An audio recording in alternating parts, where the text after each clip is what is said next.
This is Rob Tebbutt for Behind the Gloves. I'm here with Chris Eubank Jr. at the George Groves Chris Eubank Jr. press conference at the Savoy Hotel in London. How are you today, Chris? Confident, comfortable, happy, ready to go. Now, what did you make of the press conference? It was quite a turnout. I mean, is this something that you expected? I mean, what did you make of the press conference overall? Yes, it's a mega fight. It's a fight that the public, not just the boxing fans, the public want to see. So yeah, the turnout was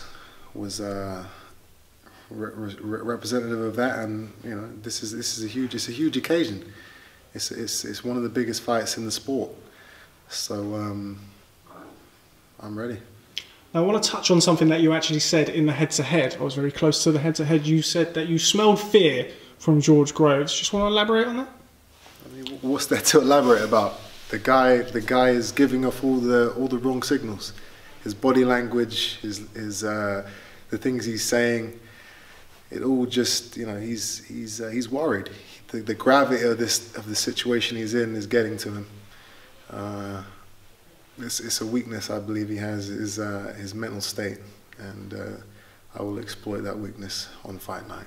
And what do you think that is? Because obviously George has been in some big fights in the past. Obviously we mentioned the Froch rematch. He's been in other world title fights. Why do you feel that he is particularly fearful of you in this environment, in this instance? I'm not like any fight he's faced, and on top of that, he knows what's happened in the past in our sparring sessions. Both those factors are playing on his mind, and you know, he's preparing, but he's preparing to lose.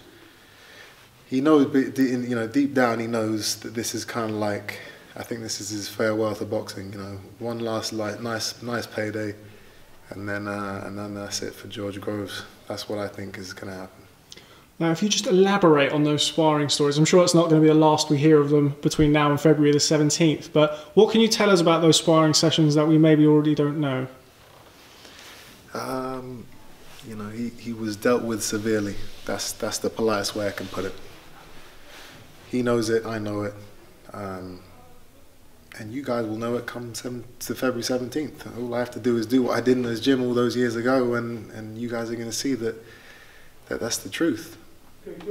Now, a recurring theme of the press conference was this whole rhetoric of trainers and the fact that you're self-trained or that you handle yourself in the gym. Now, I spoke to your father and also spoke to Ronnie Davis, and they said that obviously it's not a case of you just go out and you do whatever you want, whenever you want. You are managed in a way by them. I mean, if you just elaborate on what you were getting at with George, with Shane. I mean, you said that, you know, it's a sign of weakness that he relies on Shane when it's just you two in the ring. Yeah, he said he's relying on Shane to get him ready to fight me. And I said that you're putting too much. He's putting too much faith, too much responsibility on another man. I'm not relying on anybody to get me ready for this fight except for myself, because that's the only guy that's going to be in the ring throwing punches and getting punched at. Shane McGuigan and all his other teammates, they're not going to be in that ring with him.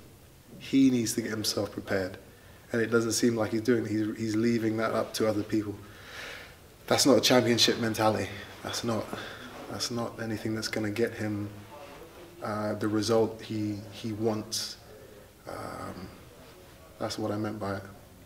And what different challenges does George Groves present as opposed to some of your previous opponents? I mean, I know we've spoken about Arthur Abraham, Avni Yildirim, very impressive performance in the quarterfinals. What does George Groves bring to the ring that's different from those fighters, and what do you feel that you will be able to bring to the ring to counteract that? You know, George is who he is. He's got his own style. He's an all-rounder. He doesn't excel in anything. He's just, you know, he's good at the basics. He gets the job done. He gets through fights. I don't get through fights. I dominate. I make statements. So there's nothing that I'm worried about in terms of what he's going to bring to the table. All I've got to do is prepare myself accordingly, and you know, the knockout will come. Okay, and just finally, your old mate, Billy Joe Saunders, heads over to Canada. I believe he left today to defend his WBO title against David Lemieux. Just want to gauge your thoughts on that fight, how you think that fight may go. In all honesty, I don't think you'll get past him, but I hope he does. That's the truth, because you know, I want to be the one to take that over eventually, whenever that rematch happens. Will it happen? I don't know. It would be great for the fans. For me personally,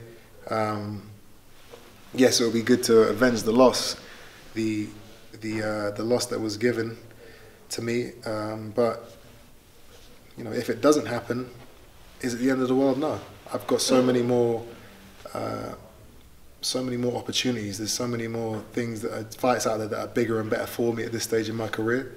That, you know, at the moment he's just background noise. You know, if he mans up and puts himself in a position to fight me, then I'll take it. If he doesn't, I'm going to be just fine. Okay, well, Chris Eubank Jr., thank you very much for speaking to Behind the Gloves. I do appreciate your time. If you've just got a final message for fans who may be unsure, if there are any fans out there who are unsure whether or not to tune in on February the 17th, what can you say to those people? There's no boxing fan on the planet that's unsure about tuning into this fight. Everybody knows this is going to be epic.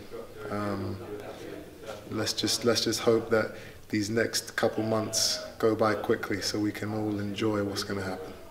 Okay, well, Chris Eubank Jr., thanks very much for speaking to Behind the Gloves. Look forward to catching up with you again soon. Okay, hey, fight fans, it's Michelle Joy Phelps, and if you haven't already subscribed to my YouTube channel, make sure you go ahead and do so by clicking right here.